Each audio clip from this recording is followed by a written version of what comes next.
Can you hear me? Yeah, I can hear you. We're live now. Good morning, everyone. Hungry Black Man here. Jill Tracy in the house, literally. So, guys, we are powered. We are powered by a hotspot today. So, if there's a delay or anything, we apologize for that.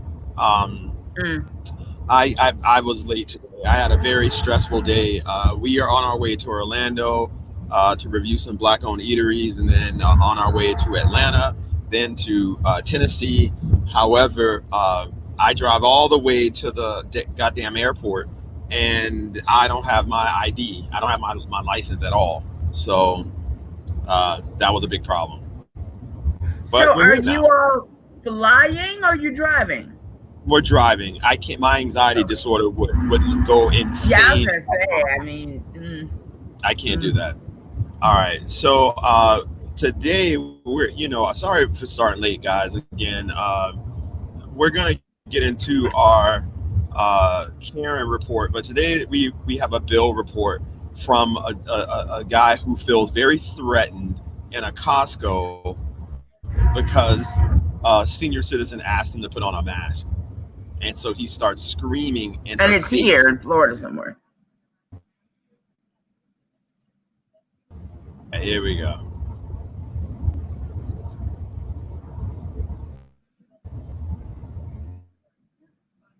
You know what? It will not go in there.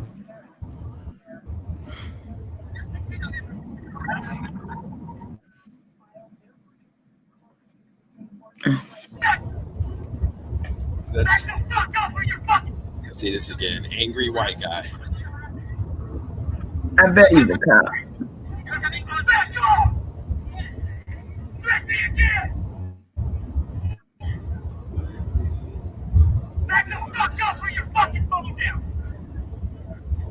So this guy has a shirt on that says, let's see what his shirt says. His shirt says, running the world since 1776. All right, so you got that guy. Now, this was the response to, and I thought this was cool. And we'll get in our conversation, but I thought this was really cool. This was the response from his wife, quote unquote, about why he felt so threatened.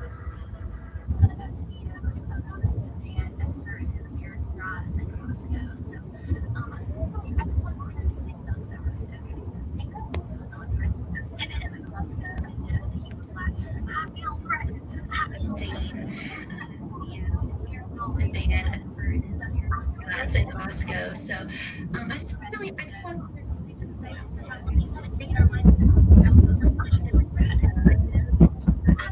feel threatened. I feel threatened, but he was not threatened at all. He wasn't scared at all, were you, babe? No. No, see, I feel threatened is it's actually our family's crest. So we just say it sometimes, like he said it to I me. think that's somebody just like making a joke that she's No, him. it was really funny, but That's really cute. Yeah. the connection was bad. But yeah, it was really funny. But anyway, uh, I think that looking at the these are to me mental health issues that I think that the white community should really look into. The amount of anger that we're seeing from uh, just white women lying and having emotional breakdowns that don't really exist. I don't know if this is a new disorder. Maybe this is some sort of fallout from being quarantined. There's definitely a pathology there that I think we should look at. I think it's I, just a new tactic,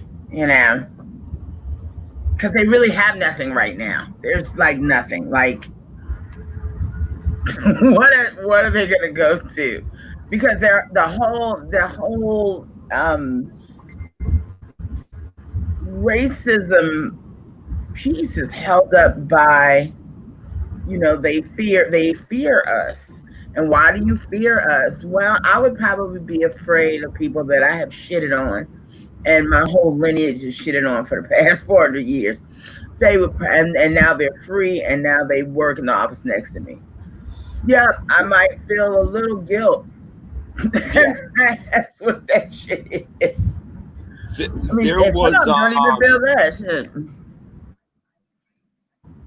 so yesterday we had a really great conversation. Joe hopped off just a little early, but we had a really great conversation with Udonis Haslam and Sylvester King, his business manager, and they both talked about how really how Udonis has done such an incredible job at switching gears and turning into an entrepreneur and a food entrepreneur specifically with 800 Wood Fire, some subways under his belt. Some was that when he talked about the double bottom line that he looked at in starting these businesses was one was that he wanted to provide economic opportunities for his family and friends, and I just love the fact that that was at the forefront of his mind when deciding on what the fuck were they doing? Okay, like I'm sorry, we're coming to the airport and we see some like sketchy looking guys with a laptop computer and like gadgets on the yeah, that was weird. uh so yeah, when he talked about that, one of the things that I respected was the fact that so many of these athletes and so many of these celebrities have such an amazing platform to do with these really profound economic drivers, and they just choose not to. And so I like the fact that Giannis is doing that, and that's very rewarding. He doesn't just have an entourage following him around and buying bottles and clubs, and that that's the extent of Hmm. his activity with his friends and family. But And he's yeah, older I too. thought that He's done all that. You know. yeah, I mean that in that world, 40 years old is for those folks, it's more like 30. They don't Right, but really for act him, 40. he's been in it for 10 years. So you know what I'm saying? It's only so many times you can still be turning up, and it feels like it did when he was 30. So, well, I felt 40 when I was 30. Well, I'm not 40 yet, but I can imagine what it's gonna feel like. It's not gonna, it's not, it's not gonna be that great. But as far as the conversation today, guys, uh, the elections coming up, we are looking at the demographics of our communities and those people who are outside. The folks who are in Houston and Sacramento and all the great cities that are tuning into the show. The Uh, Bay Area and back down. what'd you say? I said, you said Sacktown. I said the Bay Area and back down. Tupac Yeah. reference. Hey. California Well, love. Yeah. that was lame. Um,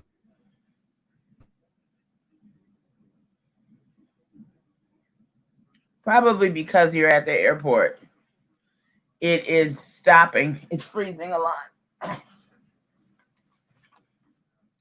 This may not be possible because you're like frozen for maybe a minute now.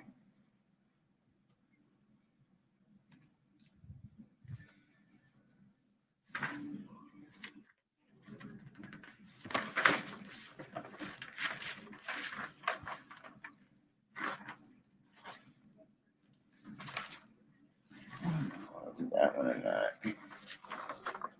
Yeah, kids, I think he's gone. Julia and Distinguished Voice, if you're still there, I think Star X is, yeah, he's a rap. And so am I, probably. Julia and Distinguished Voice, are you all in here? If so, say, hey, girl, hey. If not, I'm going to just jump out because I don't think it's going to work today.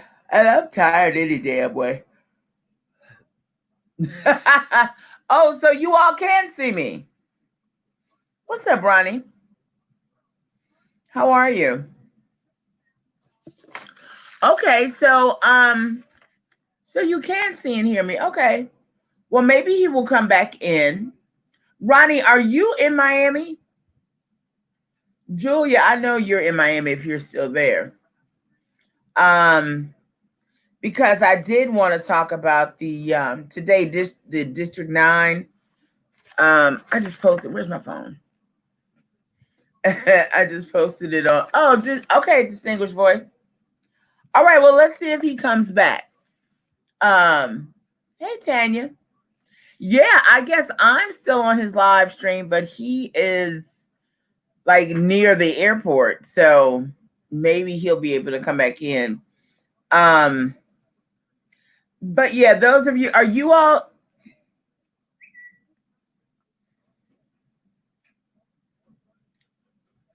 okay? So he's saying that he's about to reconnect. Yes, in Miami. Okay, so District 9 is I'm moderating the panel for District 9 today. I'm trying to pull it up. Oh, right, I can't put nothing up here for y'all. He has to do that on his. Let me see. Yeah, no.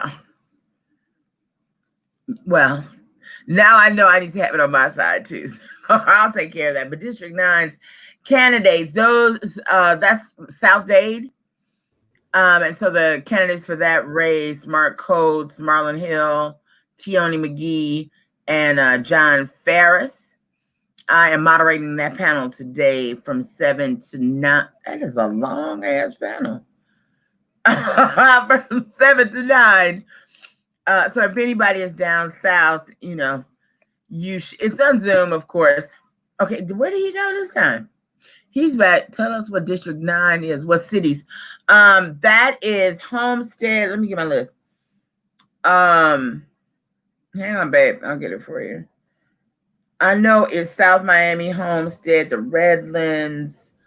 They just sent me the whole thing because I was gonna work on that after I get off with him. Hold on. Anybody else put in for that new paycheck protection program? I'm a little scared of it because they're just giving away too much money too quick. Oh yeah, yeah, they're going to come back, especially when the IRS gets back powered up next year. I'm not taking that shit. The only thing, I put my numbers in, exactly precisely how they were, with the coronavirus, and I got $1,000, which is about right. It's about what I missed, in that period of time. I'm like, okay, well, that, thanks. Oh shit. But a lot of people, I don't know what kind of math they did. I don't know what they're doing, but I don't want to do it. I know people that have gotten a significant amount of money back. Oh yeah, 450,000, 200,000. So someone said, I guess that please bring up issues with labor laws and labor trafficking for the farmers in those areas. Thanks. They have issues down there with that. Oh, leave that. Can you send that to my babe Tanya? Would you send that to my email? The Jill Tracy Show at Gmail. I appreciate that.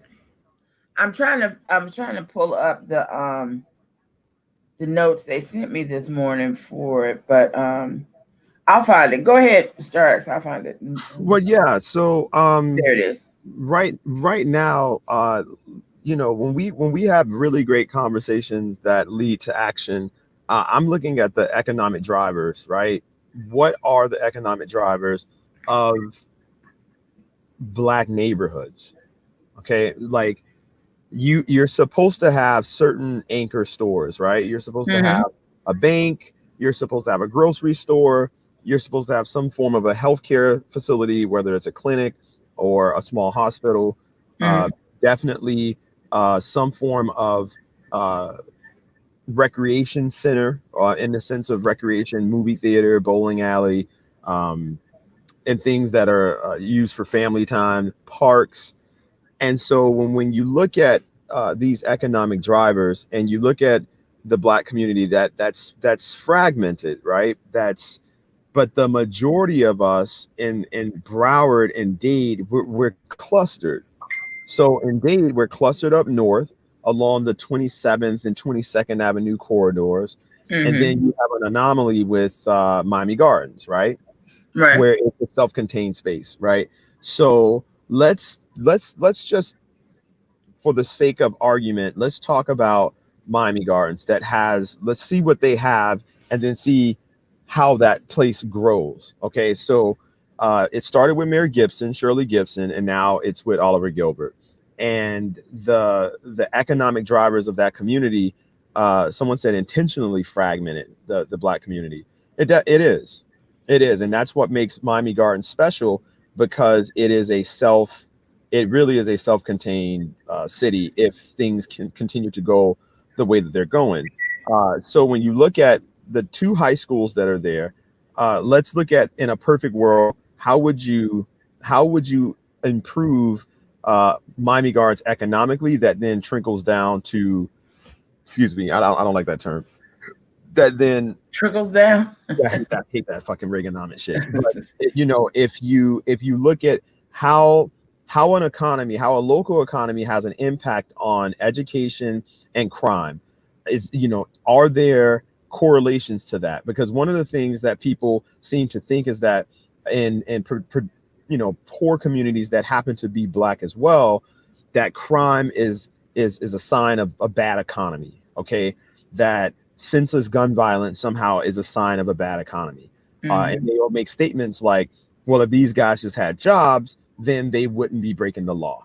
So when you really look at that statement, unfortunately, it doesn't pass the smell test, because most of our crimes are senseless. Most of our crimes are rooted in conflict resolution breakdowns, and literally rooted in just senseless violence, right? And so if the source of that senseless violence is the fact that you don't have a job, let's examine if that's true for a second.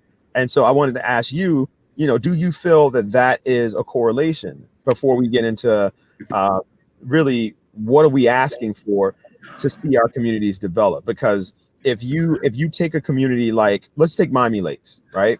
Miami Lakes and Miami Gardens. Miami Lakes has a bank. Miami Gardens has a bank. Miami Lakes has schools. Miami Gardens has schools.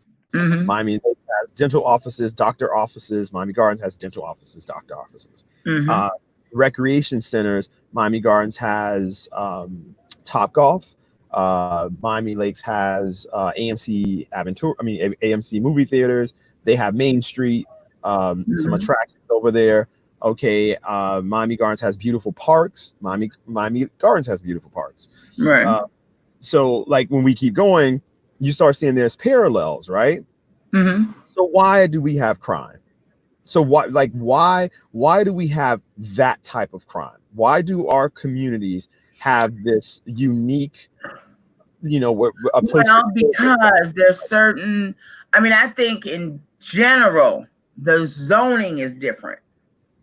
Like, you can't put up a raceway in Miami Lakes. Lakes.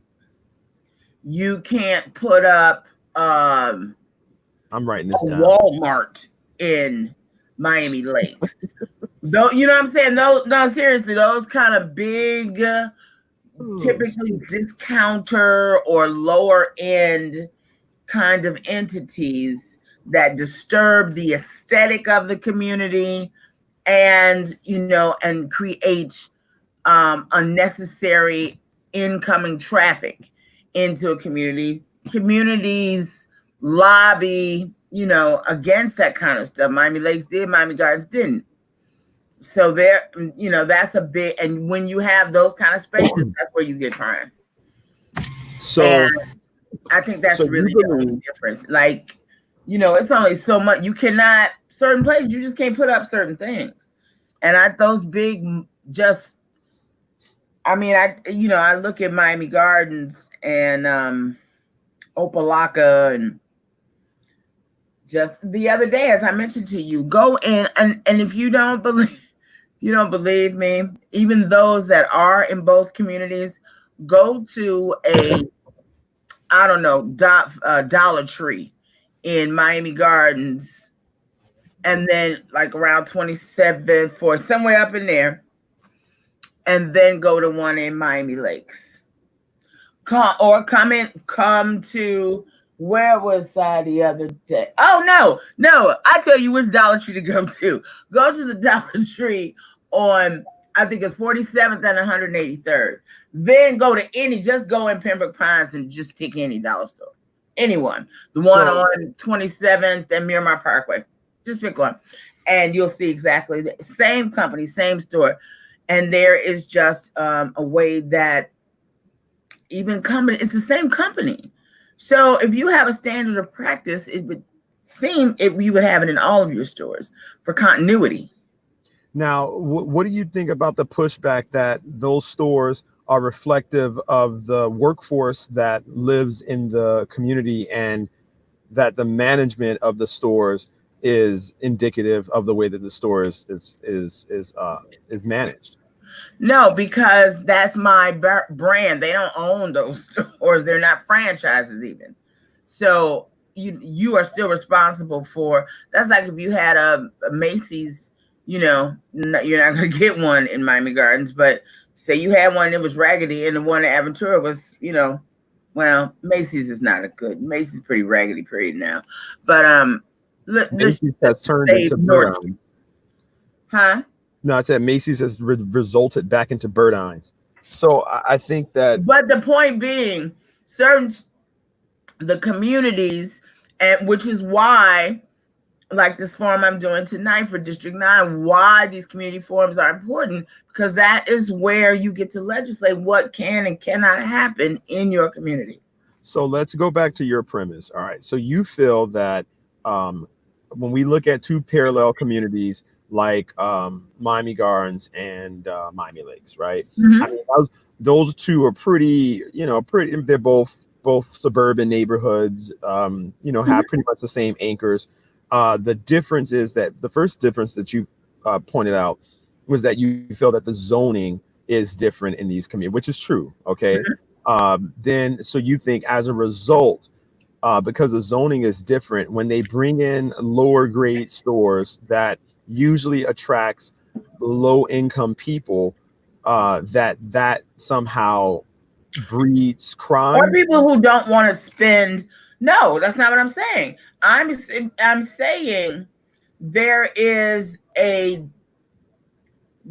level of inconsistency with let's say Dollar Tree. We're not gonna even put it on the community. We're gonna put it on Dollar Tree, right? Okay. That they have in Pembroke Pines, they have a beautiful store. In Plantation, beautiful dollar store, almost looks like a Home Goods, right? Miami Gardens, that one on, like I said, the 27th.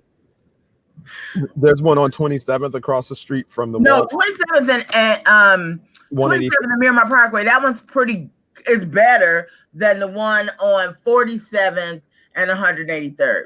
That is just a shit show.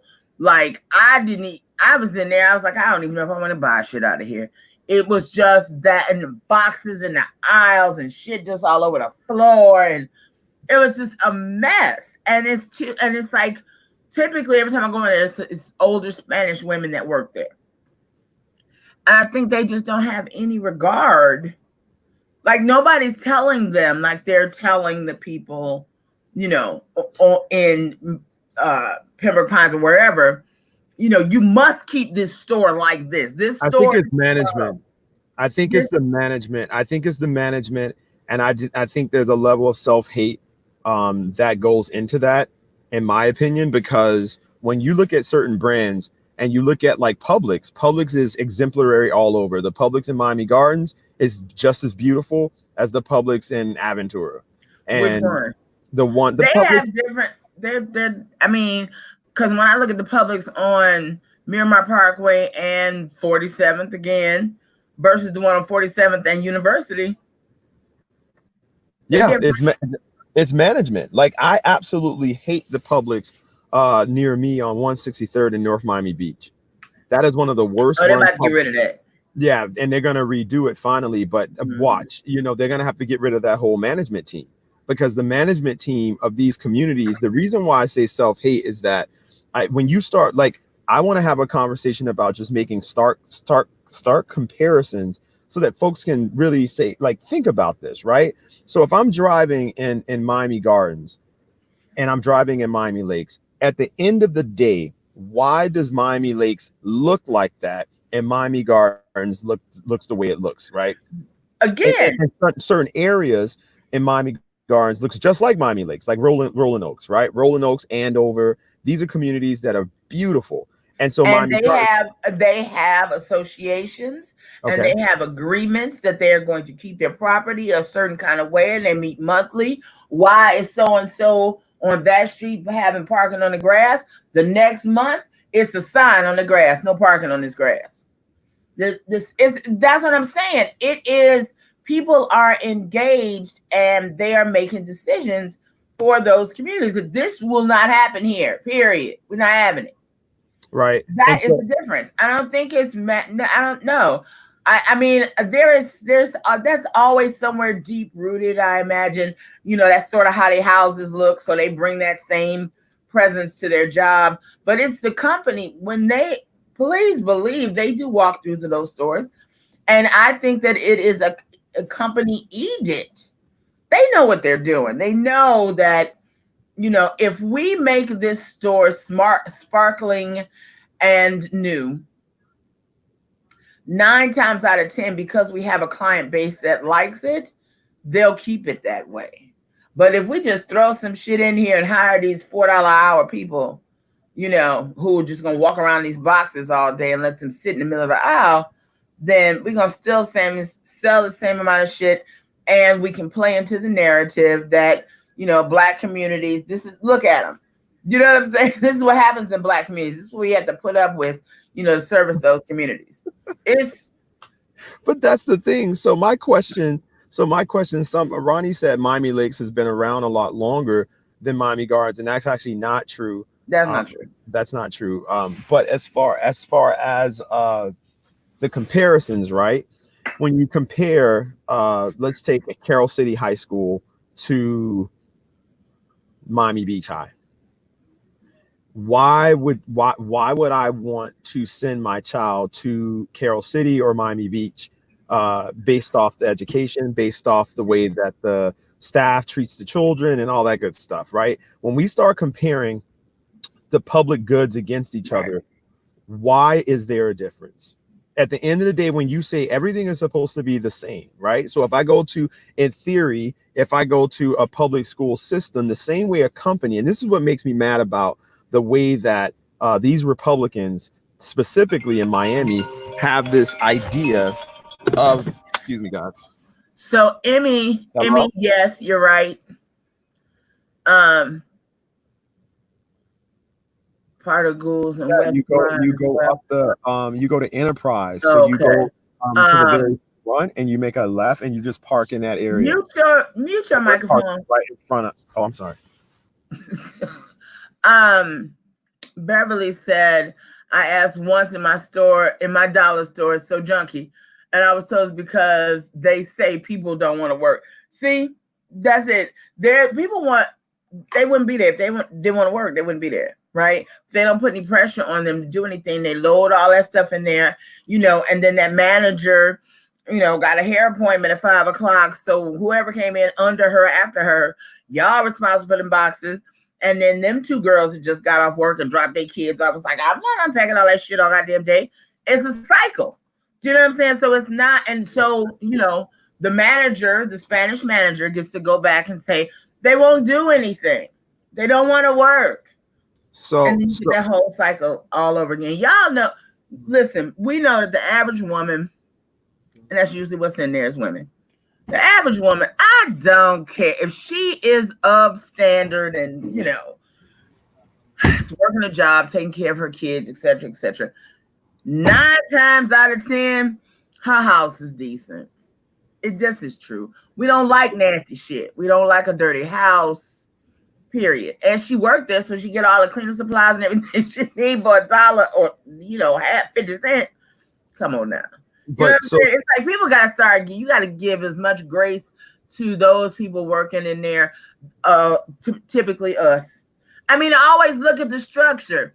It's always us. And then if you look for the assistant manager and the manager, it's either Spanish or white.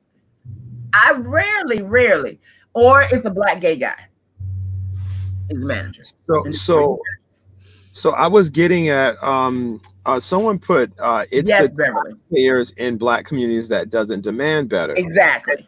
So this is where I want to have some pushback, right? When you look at the companies, let's look at a great company like Publix that Publix for the most part ensures that each Publix is up to par. And if it isn't, you complain enough and you will see changes in that Publix, because that's happened to me. I've the Publix at 163rd. I just kept complaining. I kept complaining.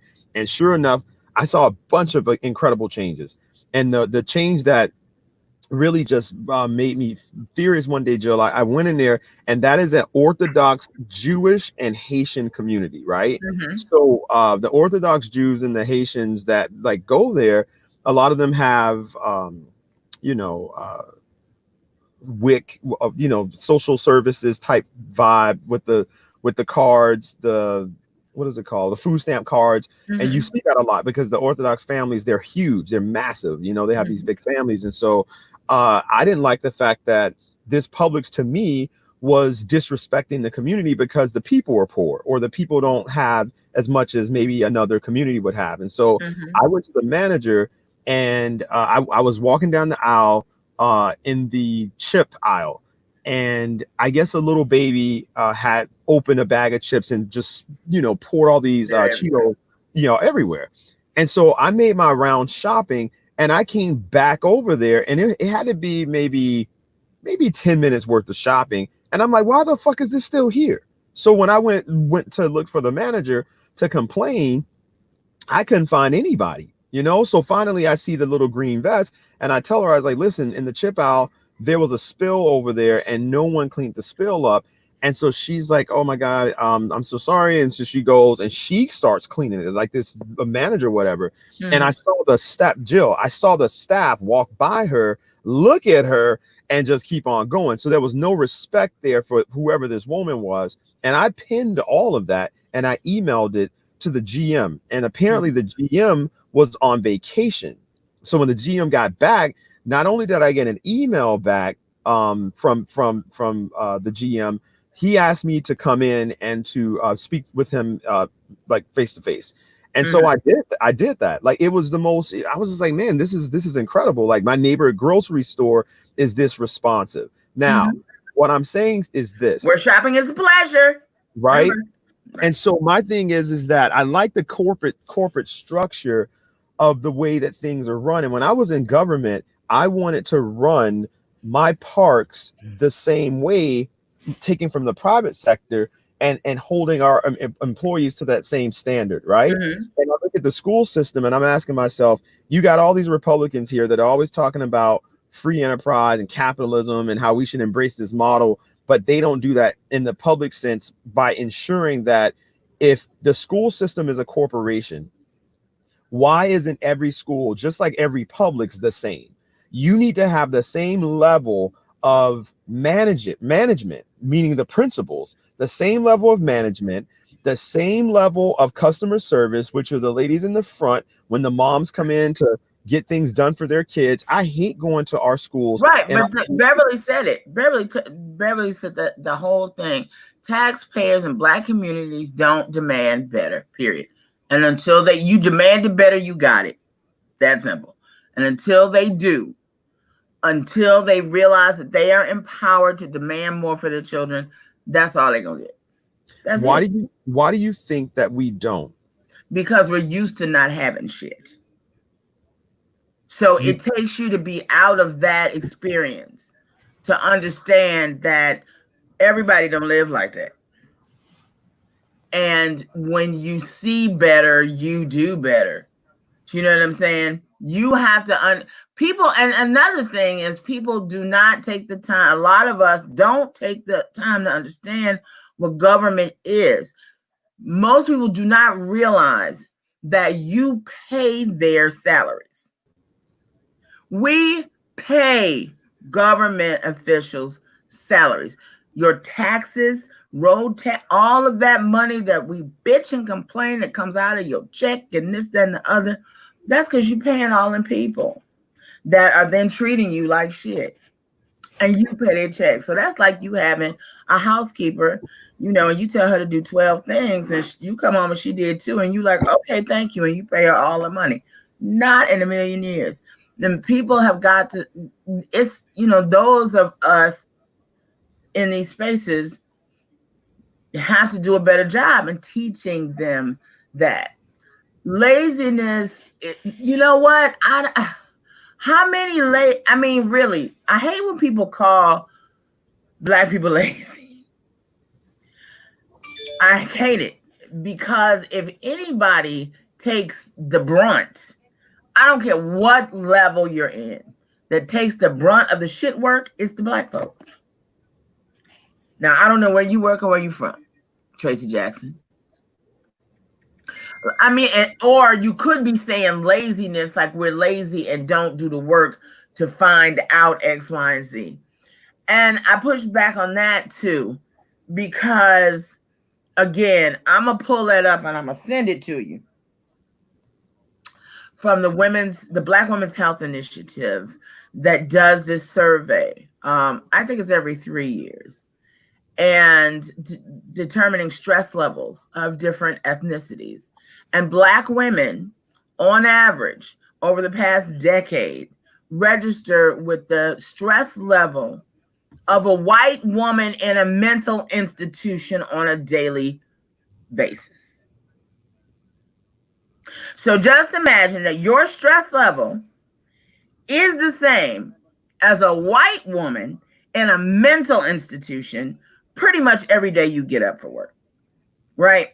But we've watched generations and we've learned to carry all these loads. It's just that part we don't know nothing else. And as Black people, we don't really know nothing else. You got your husband, the kids, your mama, your cousin ain't got no money. You got to come home and you got to go to work and take care of everybody. Your boss ain't doing his shit. You got to cover his ass.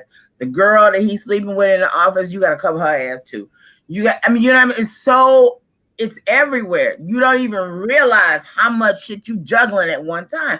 Just think about it, especially those of you in middle management or corporate. Just think about how many things you deal with on the course of a day. And then you got to go home and take care of your house. Now, think about somebody who does not have at least you got a financial stability. That's like, okay, well, if I really wanted to, I could probably pay somebody to do half of this stuff. Think about that girl that works at the dollar store. She got 2 kids. She got a nigga that ain't working. And, take the check as soon as she get home.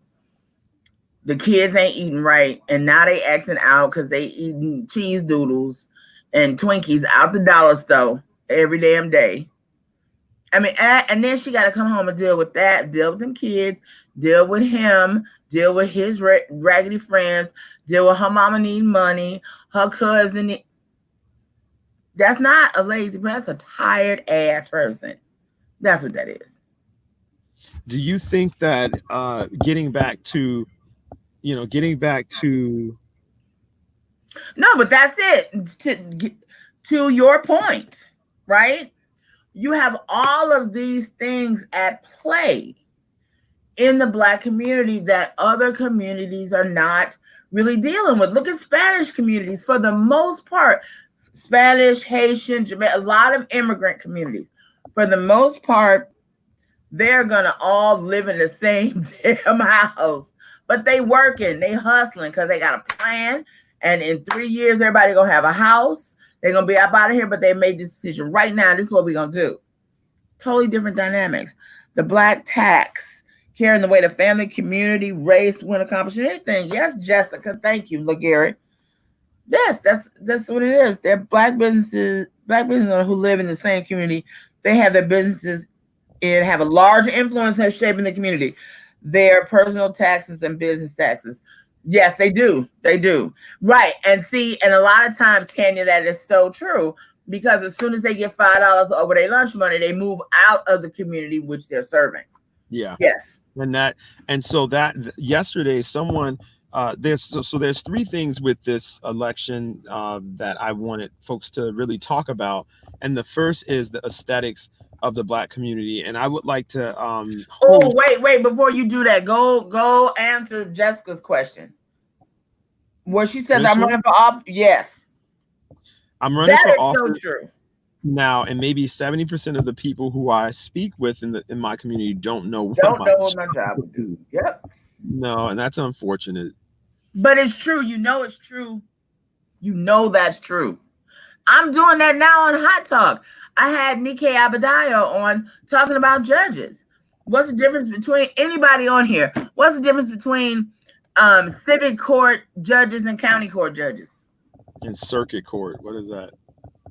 See, there you go. Hungry Black Man, Black Tech Week. And it's not there's no tea, no shade, or nothing. But it's a lot of that stuff we just don't even deal with till we have to confront one. When in other communities, they have the time and space to, they want things. Like say the community that I live in, they want to be zoned to be able to do, I don't know, build some barbecue pits over where the kids, where in that section. They're going to find out who all the commissions are for this area, who's over zoning, who's over this, that, and the other, right? And they're going to politic till they get what they want. We're just going to move somewhere else where they got one. Black people don't want to take the time. There's some of them don't have the time, but the rest of them, Beverly, yes, just don't even want to take the time. Most of hers are not in our schools. When my son attended Carroll City, only about 50 parents attended PTA meetings. The bathrooms were ridiculous and changes on the toilet roll. When I attended, it wasn't like because they were equal white. Thank you, Beverly. That's it.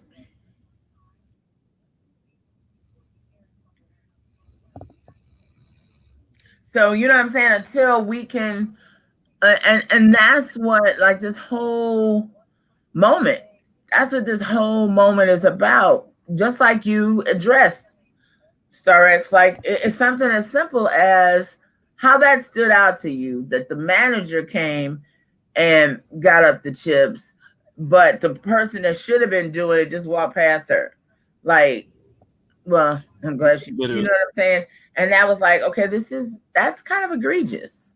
And like, I would not, if I was managing the store, I would not put up with that. Right? Yeah. You just follow the trail, We email Mayor Oliver on the regular, meet with him and make sure we are heard. However, we serve our community as well. Give what you expect in return. We all have responsibility to make change. Amen. And so I think that how do we now get if the issue okay, so when you look at it at plain as day, right? We compare communities all the time and we ask ourselves what will make our communities better. When we look at the aesthetics of our communities, right? Just the like you said, the zoning. When the zoning is complementary, it's I'm just trying to figure out, like, I live in Biscayne Gardens, for instance, right? And Biscayne Gardens is a really interesting community because it's you got a lot of land. Yeah, it's a lot of one thing I noticed. Yeah, it's a lot of land and it's very, very suburbanized. There, is no real street lights. A lot of people don't even know Biscayne Gardens is back there because it's nestled in the middle of North Miami Beach, North Miami, Opelika, and Miami Gardens. It's literally in the middle of all of that. And so I keep getting all of these emails and, zoning, they say they're going to do this and build this. And I go to every single one of the zoning meetings. And so they're trying to increase the density because they want to go up. They want to go up. And so I was really impressed to see so many Black Biscayne Gardens residents come out and tell them no. We don't want that. And so then you get called a dinosaur, that you're stopping the economic progress of your community. But the thing is that we didn't want to go that high up because we didn't want the traffic to get crazy in our area, right? Because it's already crazy. It's right when you hit 163rd, it gets really crazy. So my question to my community is, everyone wanted to incorporate because they felt that we would have a better responsive government or whatnot. You got his text? Now what happened? Reservation. Yeah. Sweet November. Guys. I agree completely. Sweet November 79. She says civics must be taught to a lot of us or introduced to us who didn't get taught them. That's very true. Because I'm trying to think. I mean, I had civics in high school in Detroit, but I can't think now. Do they have civics classes in high school? I don't even know. Anybody got kids in high school that would know if they are teaching civics? That's a very good question, Sweet November. Because I don't even know. But yeah, so much of it. Yes, I love Biscayne Gardens. Oh, Rolling Oaks, Crestview used to be the same. However, due to gentrification, a lot of it, is community of chocolateness. So right. I mean, and not being, that's another one of those things about when we talk about do not sell Big Mama house. Do not sell mama's house. Do not sell grandma's house. Don't sell none of it. Because there's nothing in this country more important than owning land and your homestead where you lay your head. Literally, there's nothing more important. If you don't own anything, trust me, I have very sparingly. I had it middle. I have a 20, and they never got sick. Yeah, exactly. And then Ronnie said no sparingly. Yeah, I'm about to move. Let me say, I've lived where I am for 7 years. I loved it. I moved when my mother's level of care. My mother has dementia. When it got greater than I could handle by myself, I had to move her, because I work like a dog. I had to move her to, assisted living, long-term, the whole thing. Those of you who've been through it, let's not start talking about that because we'll all be in this bitch crying. But when I moved her, I found this, I loved it. And I thought, okay, well, if in fact that doesn't work out, because, they say, put your grandmama in the middle of the living room, but you'll never put nobody away. But, that's when we all had big families and somebody was always going to be home to take care of them. But I digress. So I love the place and I had to rent at the time because all of the shit going on, right? So my plan was like, wow, I really like this place. I'm going to make an offer, just as soon as I can. So 2 years, I'm going to say 2 years in, made an offer. And he just hemmed and hawed, little Dominican, I think he's from Peru or something, right? He a little nasty. He was a little nasty from the dough. The price was really good. The place had been redone, in a lot of way, the flooring, all the stuff you could see. Once I was in here for a while, I realized the plumbing and the electricity in this shit. Like I literally have to unplug shit at night so it doesn't catch, because I'm afraid it'll catch fire while I'm asleep. That's not the point, right? The point is when I wanted to buy it, he wouldn't sell it to me. So I said, wow, well, my days are numbered here. And because of the air so if the plumbing is really bad, a lot of times I would just take on, having to bail water when the condenser would go out. One day I was just like, this is ridiculous. This is enough. I called him. I was like, listen, you got to get somebody to come and fix this air conditioning. To which he sent me back an email with the directions on how to fix it and a YouTube video on how to do it.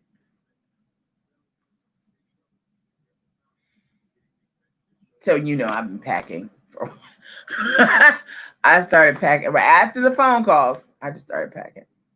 My lease is up, and very shortly. And as much as I love where I live, that level of disrespect just will not be tolerated. I put up with it because I thought his wife was okay, and his mother really liked me, and I really liked Abuela. I really liked her. I don't know how she got that.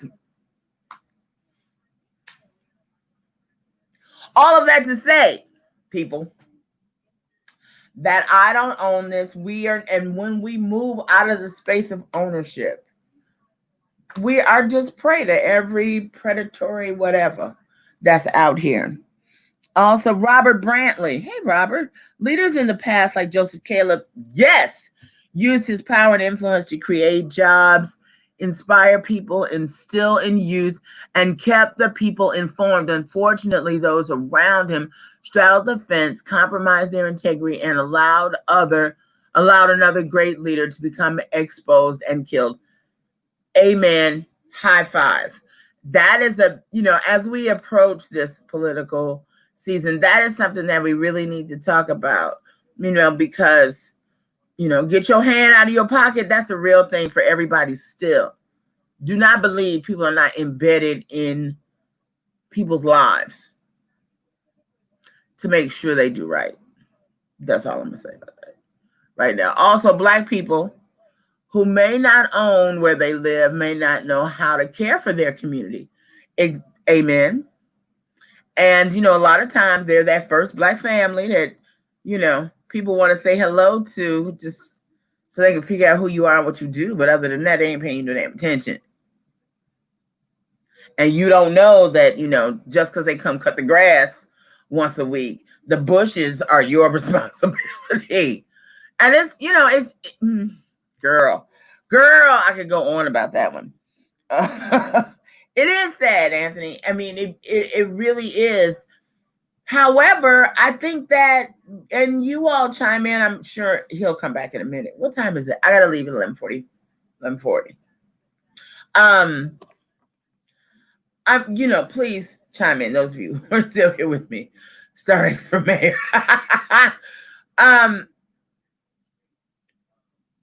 A lot of it, to Tracy's point and several other, oh, hello, girls. I don't need y'all on display. Particularly this election season, right? We cannot afford to be asleep. And I rack my brain constantly on how to make this interesting, Tracy. Like, how do you get people to care about anybody who wants that show with Nike Abadayo? You email me and I will send it to you, because she breaks it down. That's why I wanted her on Hot Talk. She broke down who the circuit court versus the county court versus why they're called circuits. That really is the, different cities and states is a different circuit. Like Fort Lauderdale, I think is 17, and Miami is Fort Lauderdale 17th, and Miami is the 11th district. I forget. But I will definitely, if you want it, I'll send it to you, because she lays it out. What is probate court? Who do you go? What do you do before you get there? All of that kind of stuff that our mothers and grandfathers and aunties did not pass down to us, that other people's have when they gave them the deed to their first house. Because now, they bought that and they wanted to pass that on, because now they have another home and this, that. Yeah, okay. And now it's time for us to make up those differences. Now I think we're in the generation we need to stop talking about everything. I mean, we need to start figuring out how we fix or adapt the things that are wrong. Not stop talking about it. We have to always talk about it. Bring her on here for us, Jill. I'm in the Miami Gardens Prevention Crime Community, and I invite neighbors, and they don't attend. Different state rep, politicians, local commissioners come to speak, and I have learned a lot about districts and Miami-Dade County officials from them. Black folks must get involved in politics. Beverly Griffin Wilcox, I agree with you 100%. That's why I was just saying, I, look for ways. Yes, Beverly, hit me up. Anybody who wants that show with Nike, she's running for judge, and she breaks down all of the judges' races, what they mean, what the different ones mean. and how, because my whole thing is a whole nother stream of consciousness. But I got into it because I need to understand how Kathy Fernandez Rundle has become the darling of the Black community when in 27 years, she ain't never put none of these Black cops in jail for killing Black folks. I mean, these cops in jail for killing white folks, Black folks. Y'all know what the hell I'm saying. That is, it gets me so upset. I can't even tell you how upset that makes me. How is that? Do you know what I'm saying? She is not serving the Black community in a way that respects us, our humanity, and our children. 27 years, not one. Come on. So, what is my email? Oh, The Jill Tracy Show. Or no, you know what? Better yet, no, don't send it there because all the junk mail goes there too. Send it to Hot Talk Show Notes at gmail.com. I answer that one every other hour. Hot Talk Show Notes at gmail.com.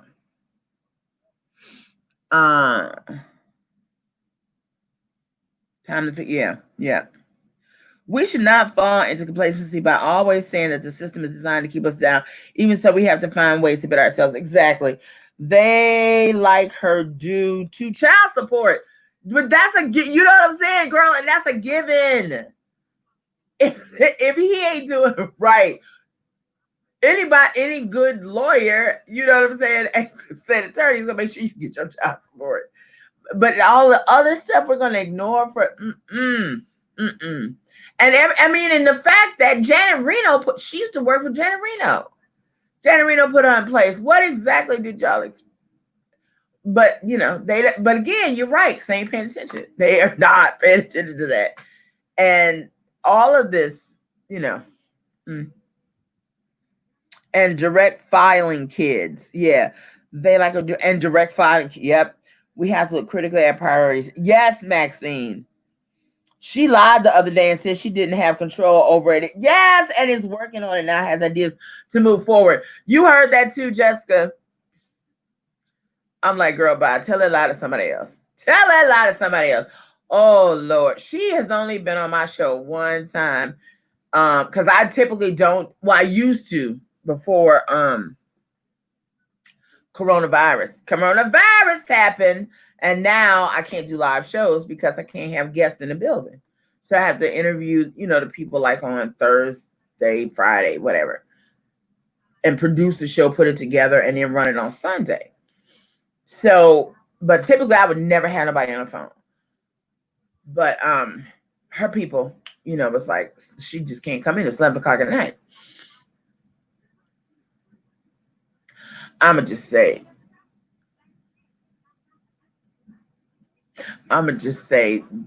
it was short of falling asleep. You know how you do something too much and you fall asleep at that time of night? Okay. The media created that image amongst us, and the lack of our media shedding light on how horrible her performance has been through the years. It's okay, yeah. But I would, you know, and Anthony, I give you that too. But just like we were talking about the press, you know, yes, you're right, because I can't say that I've read enough of the Miami Times to see if they have ever called her to account the way that say, oh, I don't know, the New Times has on a regular basis. But you're right. You are quite right about that. And if we don't demand, now those of you, how many of you all heard Billy Corbin on Hot Talk Sunday? Woo! Child, when I tell you. If you didn't hear that one, okay. That's all I got to say. I have talked to several people, you know, since then. And I will honestly say that a lot of the commentary is you supposed to be looking out for Black politicians. And I'm like, no, I'm supposed to be looking out for my constituency, the people who listen to Hot Talk. The #1 community affairs show in South Florida, where we highlight the achievements and discuss the challenges with you and an engaging panel of guests. That is my mission statement, period. So I know in this city, a great part of political conversation typically is they trying to hold a nigga down. So we just got to ride for them regardless. And that just doesn't wash, because here we are. Look, this conversation that we had today, where did Star X go? He ain't called or nothing. The very conversation that we had today, right? It doesn't, if you don't hold them to account and then they get in office and then they start seeing all of the perks and, and how you can get your family members in and all y'all can have jobs. I'm not talking about anybody in particular. Everybody can get a job that they, and get their pensions and get this, that, and the other, blah, blah, blah. They just got to do the bidding of a few higher ups above them. And their community is not demanding any better of them. What do you think is going to happen? There is a police booklet that the community can get so we can know codes and statutes. Where do we get that? Did you say, let me see. Beverly, did you say that earlier up in here? The meeting, oh, no. Okay, so that's not it. So Beverly, can you send it to that? Do you have it, or you know where I can get it? Thank you, Touche. Beverly, if you have it, can you send it to me at Hot Talk show notes? And if you don't, can you tell me where you think I may access it? I would love to do a hot topic with you if you have space for me. This entire process has been extremely eye-opening. I knew it was bad, but not this bad. Girl. Yeah, this is my second political season on Hot Talk. And that first one had me in tears. So many. Doing the elections, because gossip is one thing. And most of you all who know me over the years know that, I cut my teeth in gossip. So I figured, if I could do with will remain unnamed basketball player choking me out in front of a club for talking about his wife, then surely I can deal with politics. Politics is a whole nother beast, y'all. And I see why so many people get caught up and so many other people get disgruntled. But, just like you said, yeah, Dave, yeah. Are you coming, Jessica, tonight to the District 9? Well, coming via Zoom. I should put that up here if I can. If I can share the screen, I'll put that up there for you. Is there any office of integrity? Oh my God, that's what we need Maxine, that's what needs to have. We need an office of integrity. I gotta write that down. Yes, girl, that's a whole show right there. That is a whole damn show. We do. Because nobody demands that these people have integrity. Oh, that's good. That's a good one. Office. Who would man the office of integrity? Oh, I love that. I love that. Wait a minute. Who said that? Maxine Plummer. Plummer. That's good, Maxine. You just started a whole nother conversation. Distinguished voice. Yeah, power and money changes everything. It changes everything. People lose their minds over, I think you should have to have been, middle class, blew up, have a lot of money, lose everything, and then balance yourself out before you can run for politics. Because it makes the worst of good people. My election would make me the first Black woman to hold this seat. Second woman ever in a district that has 3 historically black neighborhoods, district that is 40% black and 56% women. Yeah, send me your stuff, Jessica.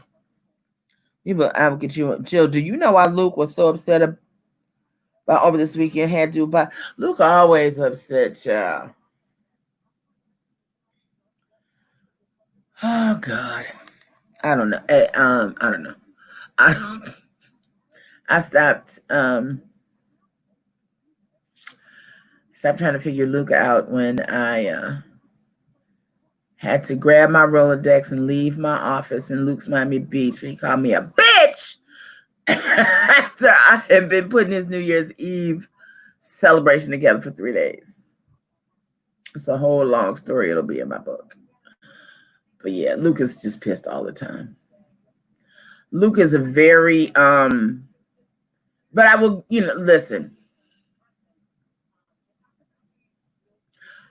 Luke has a lot to offer.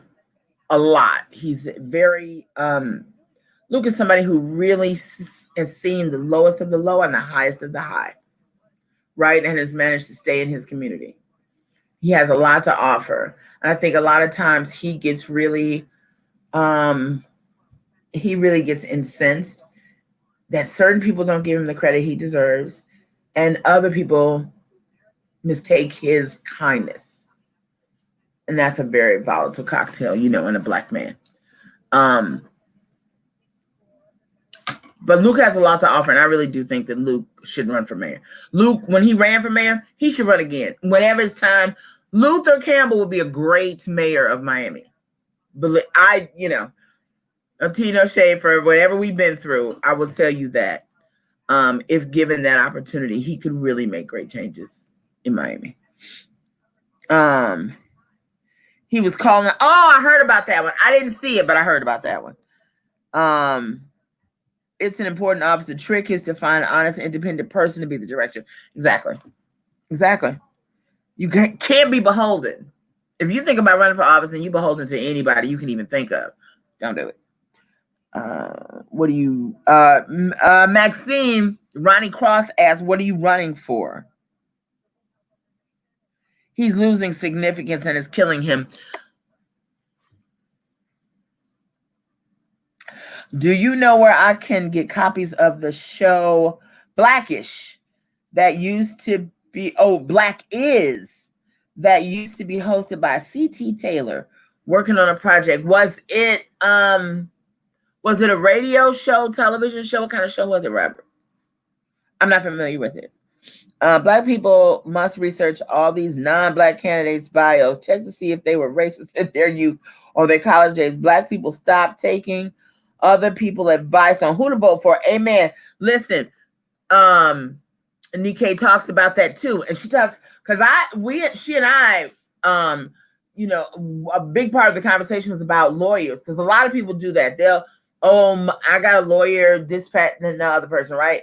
And then that person does not turn out to be right for you. She talks about that, about what you look for when you look for an attorney for anything. You might be having a dispute with your neighbor who wants to pave their parking lot 2 inches into your property line. I don't care what it is. You will have to get a lawyer and go before a judge.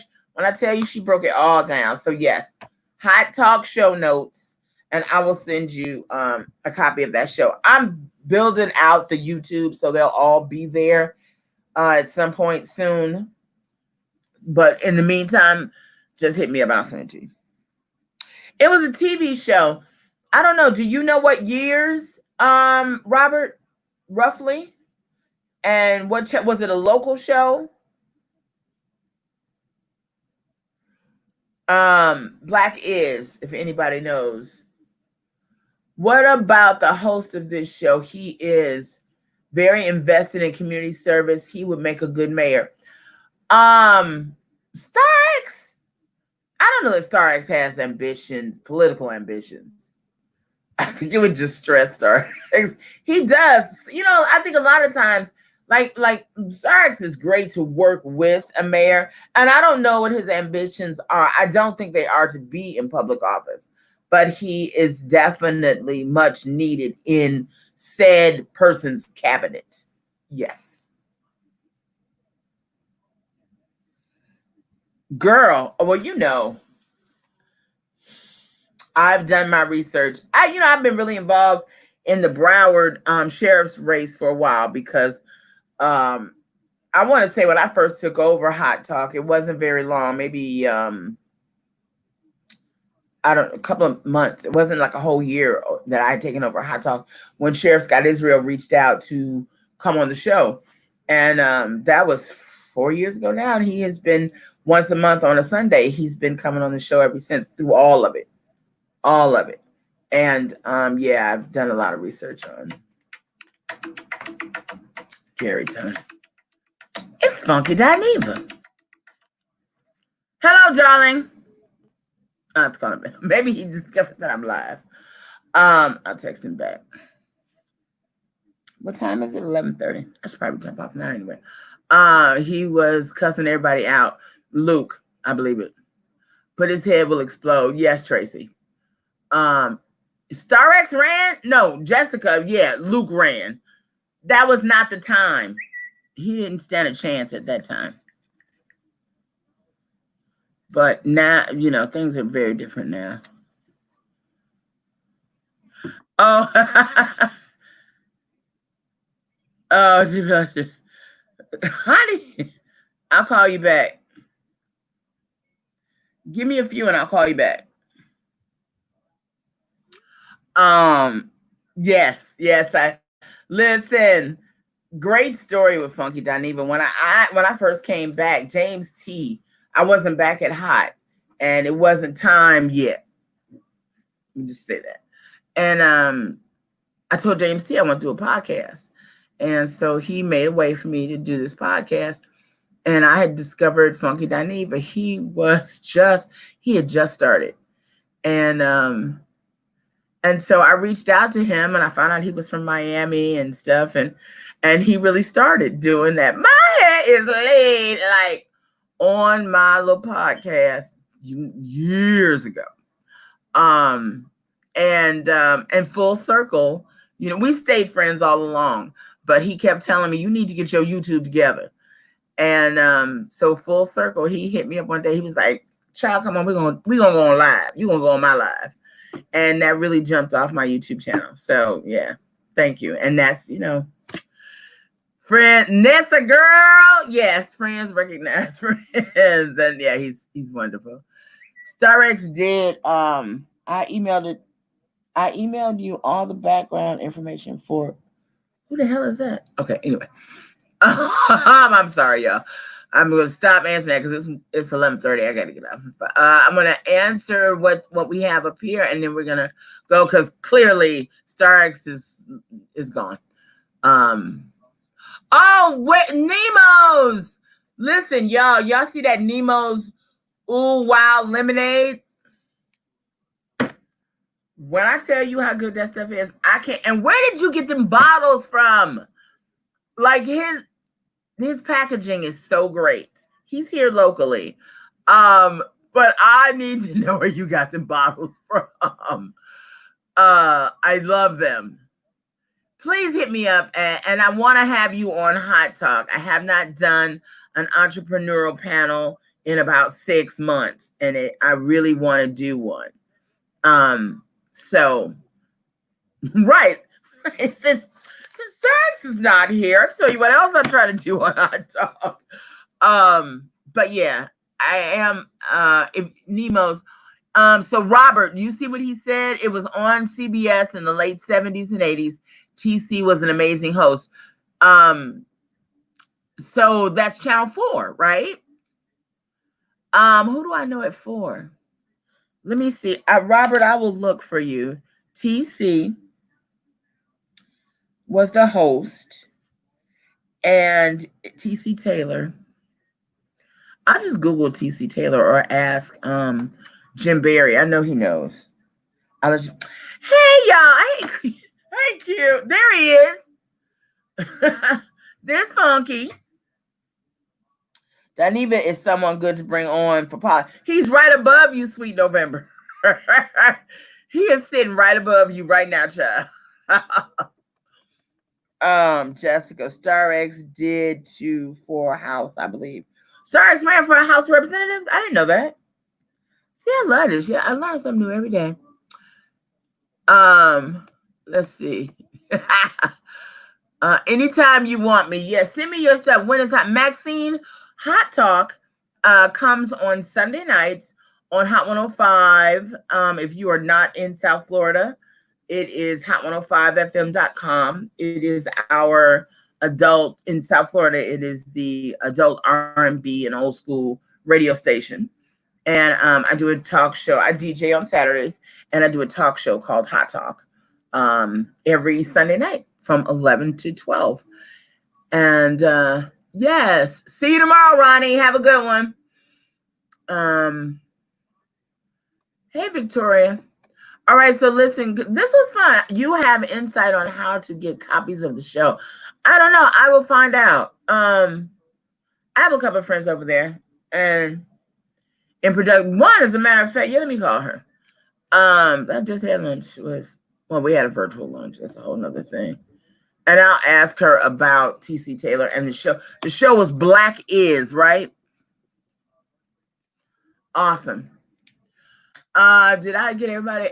Nemos, please send me your info to Hot Talk Show Notes at gmail.com. I got you. We definitely have to talk. Oh, there he is. Maxine. Okay, yeah. Oh, awesome.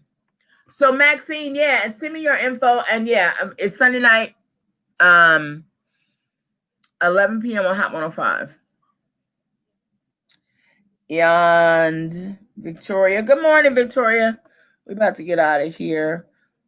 Trevor. Hey, Trevor. Okay, I got that one. All right, so that's everybody. Jessica, thank you. Sweet November, thank you. Robert, Trevor, Beverly, TB, Shay, send me that email. Jessica, please send me the email. And V, you need to research the Black candidates. But oh yeah, we'll have that conversation. Now, see, a lot of that I get into on the radio. I'm telling you, if y'all didn't hear Sunday show, y'all know the guy that did Cocaine Cowboys and the U Part 2 and that one about the dog fights down at Homestead. He's a documentarian. And Fearless. He was on the show. And when I tell you, he is not here to play. He is not playing the radio at all. All right. So I think that's everything, and that's everybody. Thank you all. That was cool, guys. And let's wish StarX Godspeed and safety on the road. And I hope that they successfully get where they're going. And we'll find out. Hopefully I'll hear from him a little later today. And I will talk to you guys tomorrow. All right. Thank you so much. Have a great and blessed day. Please put on your mask. And love you, mean it. Bye. Q, I'll call you now.